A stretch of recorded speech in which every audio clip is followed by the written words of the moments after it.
Olá, boa noite para você, boa noite a todos. Como você já se acostumou sempre nesse horário, às 7 da noite, a Record TV abre espaço no seu jornalismo, primeiro para lhe apresentar todos os candidatos à presidência da República nas nossas sabatinas. E agora, também, em mais uma oportunidade inédita, uma entrevista exclusiva, a primeira ao vivo com o presidente eleito do Brasil, Jair Messias Bolsonaro. Parabéns pela votação, obrigado por me receber mais uma vez. Boa noite, presidente. Boa noite, eu que agradeço o jornalismo aí isento da Record.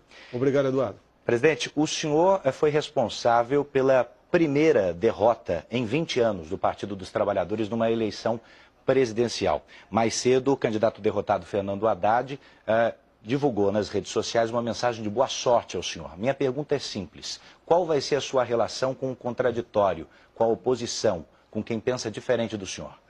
A oposição sempre é bem-vinda. Até nos ajuda a evitar que algo de mal venha acontecer numa decisão possivelmente errada da tua parte. Logicamente, nós sabemos o que é oposição pela oposição. Isso, apesar de a gente esperar que não vamos conhecer. A oposição é bem-vinda. A expressão é sagrada e vamos fazer um Brasil diferente agindo dessa maneira. Nessa esteira, é claro que a sua votação é 58 milhões de votos, mas se a gente fizer uma conta rápida e perceber os 45 milhões que foram para o seu adversário e mais aquelas pessoas que foram à urna, mas não escolheram o senhor como opção, brancos, nulos, as próprias abstenções, o senhor tem um recado importante do eleitor também, numa certa descrença na política tradicional. Como é que o senhor pretende conquistar essas pessoas? Bem, nós vamos governar, na verdade, para 208 milhões de pessoas, não apenas quem votou em mim. O Brasil está mergulhado na mais profunda crise ética, moral e econômica.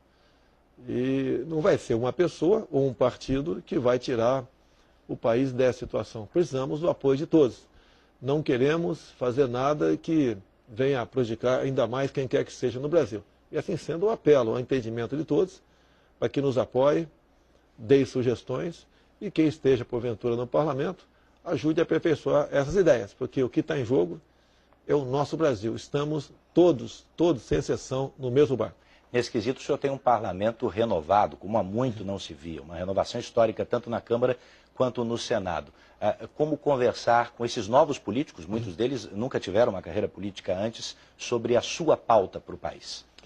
As conversas, na verdade, já começaram.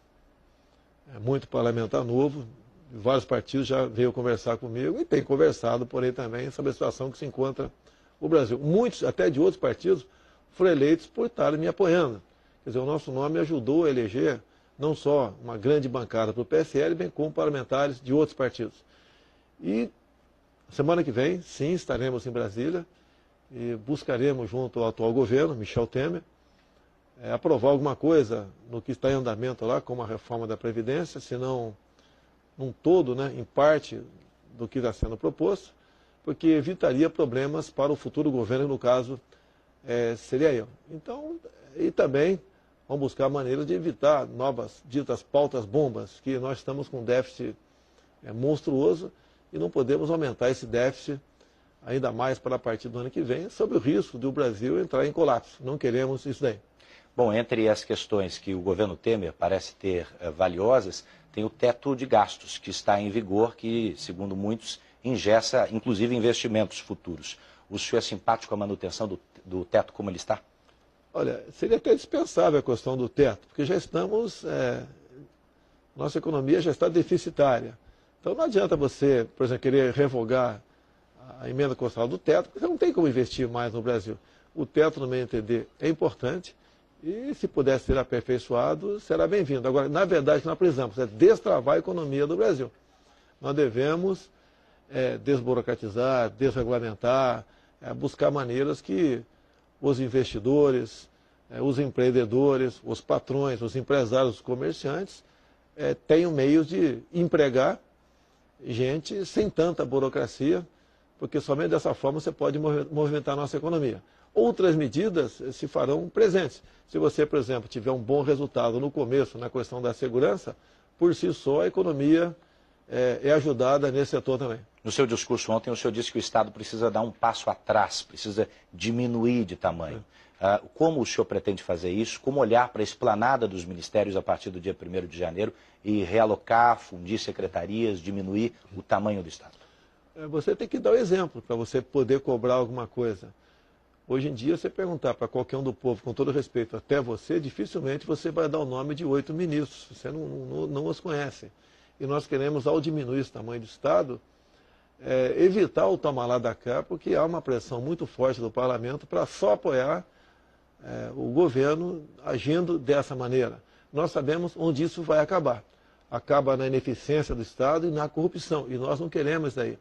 Temos conversado com parlamentares, grande parte dos parlamentares são pessoas honestas e não querem continuar agindo dessa maneira via líderes partidários, que muitas vezes agem, na verdade, como líderes sindicais. É essa velha forma de fazer política que eu preguei ao longo de todo o meu trabalho de campanha e queremos implementar agora. Se for possível conversar com líderes, sim. Caso contrário, aquilo que já vimos conversado no passado, conversar e pedir apoio individualmente por parte dos parlamentares. O senhor poderia confirmar aqui que essa vontade sua será também o primeiro ato como presidente, diminuir o número de cargos, corte no número de cargos? Nós vamos diminuir o número de cargos de comissão. Você necessita do comissionado, ele é muito importante. Eu, ao longo de 28 anos de deputado, sempre trabalhei com comissionados em Brasília. Você bem escolhendo, realmente você tem sucesso lá na frente. Então, diminuir o número de ministérios, diminuindo cargos em comissão, a questão do cartão corporativo, tem que existir. Mas o que eu falei ao pessoal? Vamos ver a despesa que eles tiveram ao longo dos últimos anos, vamos botar um percentual, 60%, 50% do gasto, você precisa disso aí, mas não vai ser um cartão corporativo completamente aberto e secreto. Isso tem que deixar de existir. Vai ter limite para esse gasto. Tem que ter limite até para você dar exemplo. A questão de aeronave da Força Aérea Brasileira é a mesma coisa, se for possível. Às vezes você é obrigado, você não tem uma rota para um local que você tem que cumprir uma missão, quer seja um ministro, o próprio presidente da República. Mas sempre que nós pudermos viajar de avião de carreira, é a orientação que eu estou dando. Vamos também levar em conta as viagens anteriores e botar um percentual dessas viagens para que a gente possa, então, governar pelo exemplo. O senhor vai chamar esse controle de gastos mais para perto do presidente, que hoje ele fica um pouco distribuído? Porque quem votou no senhor, eu entendi também, quer que o senhor seja intransigente com qualquer tipo de desvio ético e de gestão. Como compor isso? Como deixar essa cartilha clara e mais próxima do senhor? Olha, os nomes que nós já escolhemos, bem como aqueles que estão em vista, são pessoas extremamente responsáveis. Não precisa um presidente ficar em cima, por exemplo, do Paulo Guedes, ou do Onyx Lorenzoni, ou do general Heleno. Eles são responsáveis, são pessoas maduras, que têm uma história muito bonita de vida profissional, moral e ética. Você não precisa disso daí. Então, acho que apenas a decisão governamental nesse sentido, eles a cumprirão e também, assim como o presidente, vão fazer o seu trabalho pelo exemplo. O senhor citou alguns dos já confirmados. Tem alguém para avançar aqui, aproveitando que a gente está ao vivo? Está quase confirmado aí o coronel da Aeronáutica, o Marcos Pontes, que seria o ministro da Ciência e Tecnologia. O que falta para confirmar? Mas é um pequeno detalhe, porque o que acontece? É duro você confirmar o nome, né, e depois na frente mudar. Pelo que tudo indica, o Marcos Pontes será confirmado brevemente, seria então nossa quarta pessoa confirmada no Ministério. O senhor diria que estão desautorizadas outras nomeações ou outros nomes que têm surgido ao longo dos dias que não venham da sua boca? Eu tenho visto os jornais, né? E realmente tem aparecido um nome aí que eu nunca vi na vida. Tá? Nunca conversou comigo. Como alguns conversaram comigo e de repente, quando saiu da minha casa, se lançavam. Esse já pode se considerar fora do governo, até porque se tivesse ouvido mesmo qualquer conversa nesse sentido, seria reservado e não poderia estar falando aí fora para quem quer que seja. O senhor pretende mesmo indicar o juiz Sérgio Moro como ministro do Supremo? Bem, agora, como acabou o período eleitoral, se tivesse falado isso lá atrás, soaria oportunismo da minha parte, né? Eu pretendo sim, não só para o Supremo, quem sabe até para o Ministério da Justiça. Pretendo conversar com ele, saber se há interesse dele nesse sentido também. Pretendo conversar brevemente com ele e se houver interesse da parte dele, com toda certeza ele será uma pessoa de extrema importância num governo como o nosso. Num passado não muito distante, o senhor falou também sobre a possibilidade de aumentar o número de vagas no Supremo Tribunal Federal e, de certa maneira, questionou a isenção dos que ali estavam. Isso ficou no passado? Ficou no passado, você tem que ver o contexto, o momento. Quando o povo, de maneira geral, reclama de algumas decisões do Supremo, que é o direito, reclama das nossas, do Parlamento, você começa a ver que a maneira de ter um tribunal isento seria aquela. Ficou no passado, realmente, eu estava embarcando num rumo, no meu entender, equivocado. Há poucos dias não, agora domingo, conversei ali com o Dias Toffoli, chegando a Brasília, conversarei com o presidente do Supremo, e eu tenho certeza que teremos uma convivência extremamente harmônica. E disse mais para ele, que não é o executivo que vai fazer, não. Vamos fazer juntamente com o judiciário. Todos nós somos responsáveis pelo futuro da nossa nação. Alguns analistas têm entendido que o Supremo terá uma participação, uma importância, de fato, nos próximos anos na garantia dos direitos das minorias. O senhor que no passado chegou a falar que as minorias deviam se curvar às maiorias, vai governar também para as minorias? Eu queria saber que me definisse o que é minoria. Quais os direitos de tal minoria? Nós somos iguais, não tem diferença minha para você. Não interessa essa cor da pele, opção sexual, região que você nasceu, gênero, somos iguais, como está no próprio artigo 5º na Constituição. Nós não podemos pegar certas minorias, tá certo? E achar que tem superpoderes que são diferentes dos demais. Eu acho que nós conseguimos a igualdade para todo mundo, todos se sentirão satisfeitos. O senhor recebeu uma bateria de telefonemas desde ontem, acho que eram 7h17 da noite, quando o senhor foi confirmado de fato eleito. Acho que a primeira ligação foi do presidente da Colômbia. Como é que foram essas conversas? Todas as conversas foram protocolares. Recebi também do Uruguai, da Argentina, do Chile, de Israel, da Espanha, do Trump também. São conversas todas protocolares. Obviamente, eu estou muito feliz porque, apesar de protocolares, houve uma certa demonstração que nós podemos caminhar juntos com esses países para o bem dos nossos povos.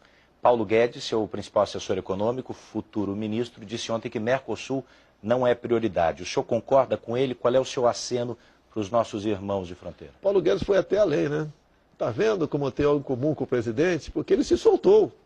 E eu vejo que ele é uma pessoa que tem no peito essa vontade de fazer pelo Brasil, não ficar no politicamente correto. O Mercosul tem sua importância, sim, mas está super valorizado, no meu entender. Foi muito bem gestado lá atrás, depois, no governo do PT, a questão ideológica passou a falar mais alto. Então, o Paulo Guedes foi muito bem nesse sentido, ninguém quer implodir o Mercosul, mas nós queremos dar a devida estatura para ele. Até, sem citar país aqui, para não criarmos problemas, já que eu sou o presidente eleito, né, teve país que burlava a questão de fazer comércio, outros, né, sem respeitar as cláusulas do Mercosul. E o Brasil, como o PT estava governando, dava essa liberdade total.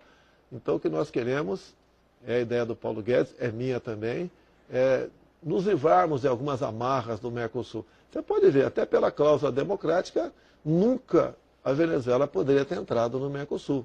E agora, mesmo dentro, vamos supor que nada de errado tivesse acontecido no passado, pelas cláusulas democráticas, a Venezuela não deveria mais participar do Mercosul também. Venezuela fez parte da pauta da conversa com o presidente da Colômbia, por exemplo? Alguma coisa no sentido de... Foram conversas protocolares, tive conversa com outras autoridades de vários países, entrou o assunto Venezuela e pede ali que o Brasil participe de uma forma ou de outra para solucionar esse problema. Afinal de contas, são cidadãos, são nossos irmãos que estão passando seríssima dificuldade com a ditadura de Maduro. Mas há alguma conversa sobre intervenção no regime venezuelano? Da nossa parte, não existe isso daí. O Brasil sempre vai buscar a via pacífica para resolver esses problemas. Se nós tivéssemos feito a lição de casa, lá no governo do PT lá atrás, mas sabíamos que o PT não faria essa lição de casa, eu acho que a questão Venezuela poderia ter sido resolvida já. Mas o PT sempre admirou o governo Chávez e depois de Maduro, de modo que chegamos numa situação agora onde os mais pobres estão sofrendo e muito, fugindo a pé para o Brasil, depois de não ter sequer mais o que comer em seu país. E a conversa com o presidente Donald Trump? Ele mesmo publicou no Twitter que, além das congratulações, falou-se em comércio bilateral e relação com as Forças Armadas. O que mais teve nessa conversa? Foi uma conversa um pouco mais demorada que as demais, isso esteve na pauta, mas vamos aprofundar a nossa conversa num futuro contato. com toda certeza, eu pretendo ir aos Estados Unidos ainda no corrente ano, levarei a minha equipe, meu vice-presidente, o general Mourão, quem sabe o João Heleno também, para essa pauta militar, tratar com eles. Agora, a pauta comercial iria o Paulo Guedes, e nós temos muito que ampliar o nosso comércio, sem desmerecer o comércio com outros países do mundo. Sobre o seu vice, general Mourão, ele já deu a entender que não tem intenção de ser um vice decorativo. Que papel tem ele no seu governo? Nem eu quero um vice decorativo, né? O que eu tenho que falar para ele é que eu não sou capitão nem ele é general, nós somos soldados do Brasil. Ele é uma pessoa que integrou o alto comando do Exército, extremamente gabaritada, qualificada, tem uma bagagem cultural muito grande, apenas faltava para ele a malícia para conversar com a imprensa. Então, a forma como ele conversava, a imprensa, de forma maldosa, levou para o outro lado, de modo que transpareceu que tinha algum atrito com ele. Nem um atrito com o general Mourão. Ele é um grande amigo, um grande companheiro, um grande patriota, que, mais do que vice, será um conselheiro nosso de primeira hora e a qualquer momento. E o povo brasileiro pode ter certeza, tem um vice ao teu lado que quer o bem do seu país. Me deixa falar da imprensa então um pouco, presidente. O senhor no seu discurso ontem, primeiro na internet, fez crítica à grande mídia. Depois, quando o senhor falou na transmissão às televisões, o senhor disse que o brasileiro será a sua testemunha de que esse governo vai respeitar a democracia, a Constituição e a liberdade. Minha pergunta é simples. Liberdade de expressão tem limite para o senhor? Olha, quem vai impor limite é o leitor, né? Tem certos órgãos de imprensa que caíram em descrédito por ocasião das eleições, sem citar nome aqui. Por si só estão perdendo assinantes, ou perdem telespectadores. Então, quem vai limitar isso vai ser realmente o cidadão na ponta da linha. E foi dado um grande recado para essas mídias que ousaram tomar partido político. Então o controle para o senhor é o controle remoto? O controle remoto, nada mais além disso. Inclusive, nós não queremos a propaganda, a nossa TV oficial, a ideia nossa privatizar ou extinguir, não podemos gastar mais de R$1 bilhão por ano com uma empresa que tem traço de audiência. Nós preferimos confiar na mídia tradicional quando o governo quiser fazer os seus anúncios que tem que fazer, que tem certos programas que nós só podemos atingir com o apoio da grande mídia. Presidente, o que o senhor espera encontrar no Palácio do Planalto? O senhor já disse que a transição já começou oficialmente, provavelmente semana que vem. Quem publica em diário oficial é o presidente Temer. Mas os dados que já estão chegando, da administração direta, logo chega da indireta também, lhe dão que tipo de sinais? Alguns dados são estarrecedores, né? Quantidade de funcionários de algumas estatais, certas despesas, certas estatais que são deficitárias, serve apenas como cabide de desemprego. Nós não vamos fazer nenhuma maldade com o servidor público e nem vamos simplesmente desfazer desse nosso capital sem muita responsabilidade. Eu tenho certeza que todos do mercado e até do povo ficará satisfeito positivamente da forma como trataremos essas questões inerentes ao governo federal. E como é que o senhor espera que sejam os 2 últimos meses do governo Michel Temer? Olha, depender de mim, da mais perfeita harmonia. O telefonema que recebi do Michel Temer, ele estava muito solto, tranquilo, me parabenizou, eu senti na voz dele que ele estava tranquilo. Pretendo que a semana que vem ser a primeira pessoa a procurar para agradecer pessoalmente os votos de boa sorte. E tenho certeza que eu conheço quase todo mundo do governo dele, né? Porque, afinal de contas, são 28 anos em Brasília. Eu acho que essa transição será bastante tranquila e será feita com muita responsabilidade, pode ter certeza. O senhor abriu essa entrevista falando do respeito à oposição, que a oposição pode muitas vezes até ajudar. Queria falar um pouco sobre as forças dentro do Congresso Nacional. O seu partido, o PSL, teve o número de cadeiras sextuplicado, né? Quer dizer, 6 vezes pelo menos. Com a cláusula de barreira, isso pode aumentar. Mas para aprovar a reforma, o senhor vai precisar conversar com o PSDB e com o MDB, pelo menos.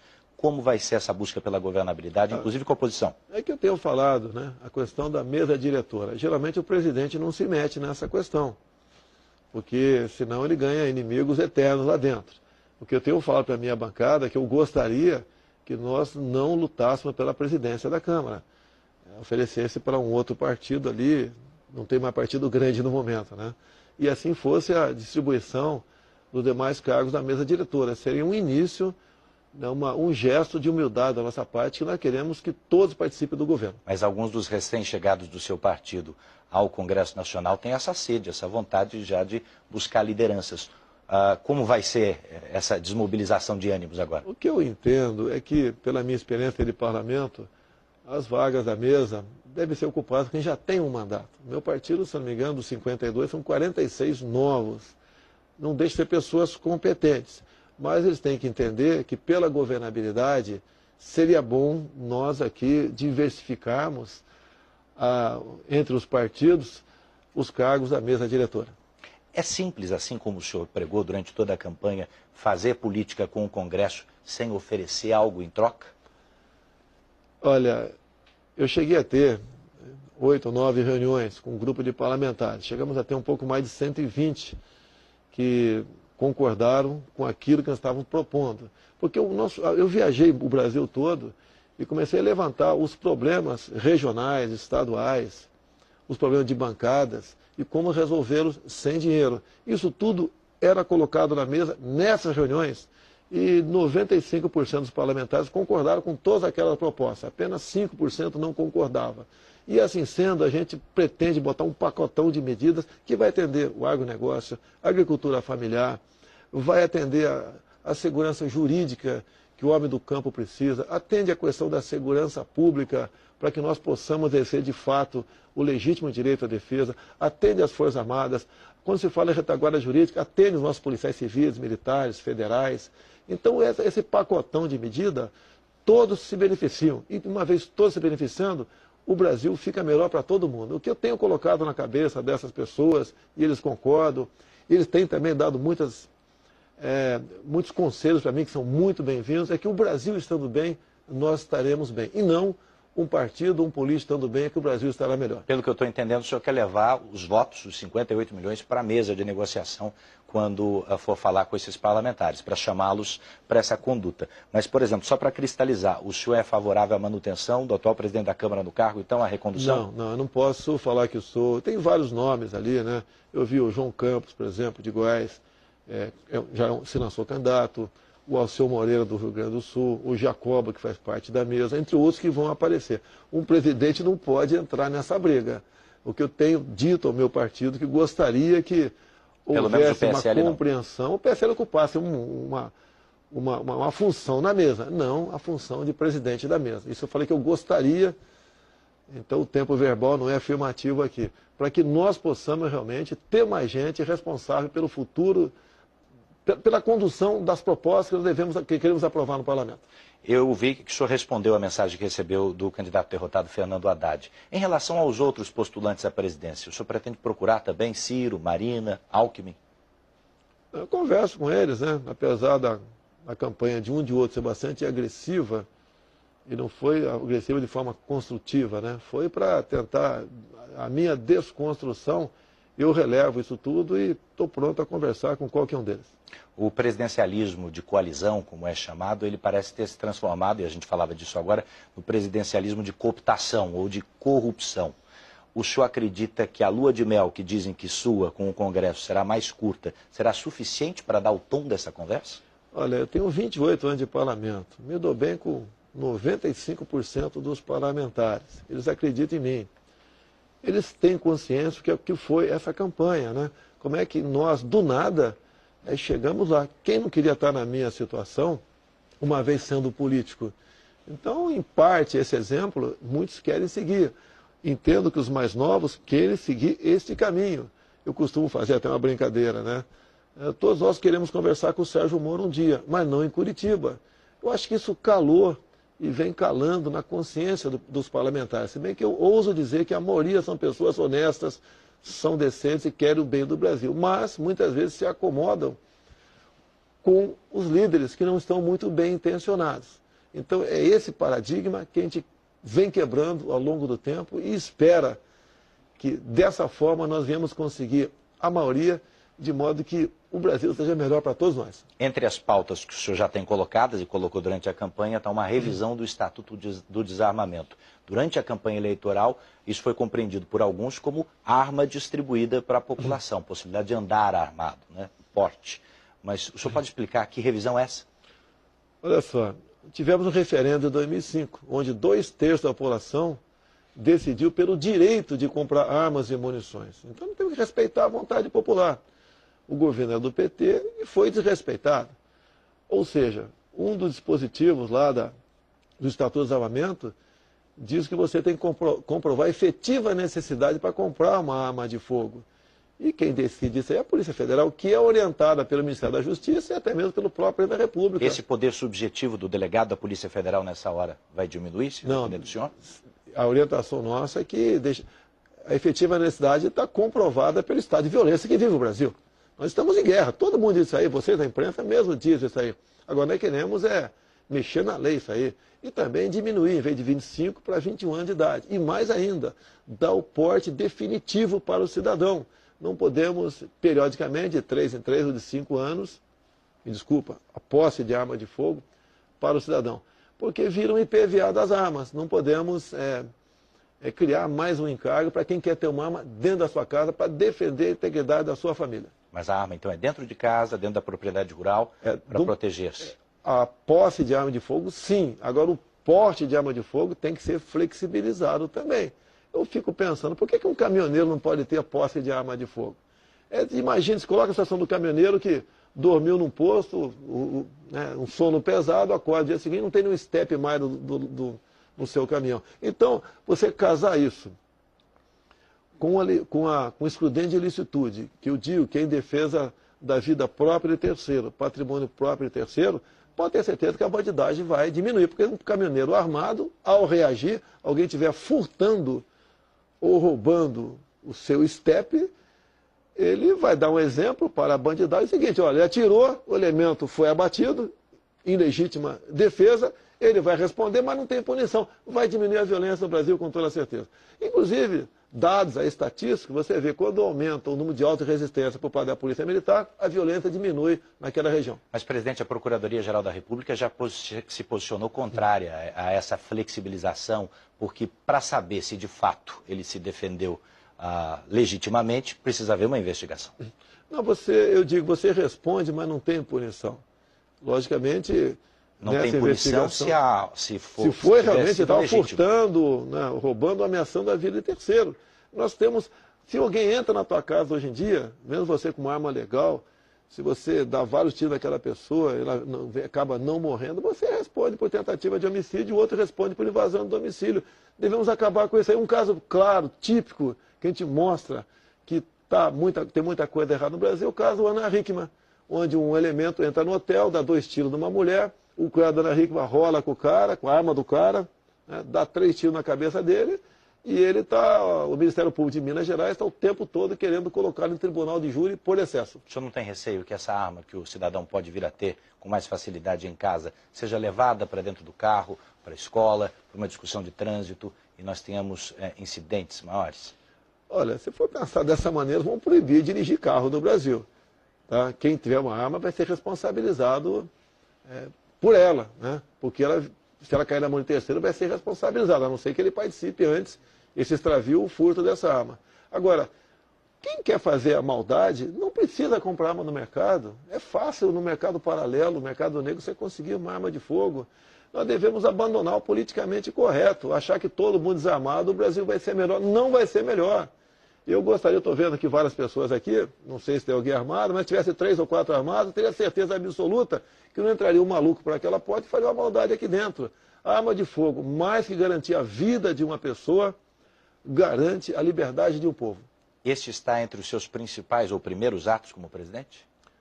Entre vários outros que apresentaremos, né? Se bem que vamos tentar no corrente ano, a bancada da segurança está bastante empenhada, mudar o estatuto no corrente ano.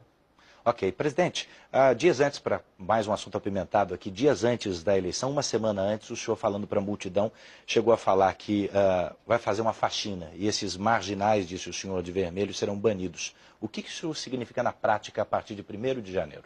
Os que não respeitam a lei. Tá? Você pode ver, quando você vê o pessoal do MST invadindo propriedades, depredando, matando animais, tocando fogo em prédios, aí você fica indignado com isso aí. Muitas vezes você entra com uma ação de reintegração de posse e ganha. E o governador, tendo em vista de um partido que apoia o MST, não cumpre essa ordem judicial. Nós temos que ter uma legislação bastante dura para que esses que teimam viver à margem da lei sejam enquadrados. No que depender de mim, qualquer invasão, quer seja feita pelo MST como pelo MTST, terá que ser tipificada como terrorismo. É o que nós queremos fazer, cumprir a lei. E a propriedade privada é sagrada, não interessa se é urbana ou rural. Esse projeto vai para o parlamento também? Vai. 90% do que eu quero fazer passa pelo parlamento, 10% apenas por uma caneta presidencial. Mas um presidente também tem que estar disposto ao diálogo, à conversa. O senhor pretende conversar com os movimentos sociais?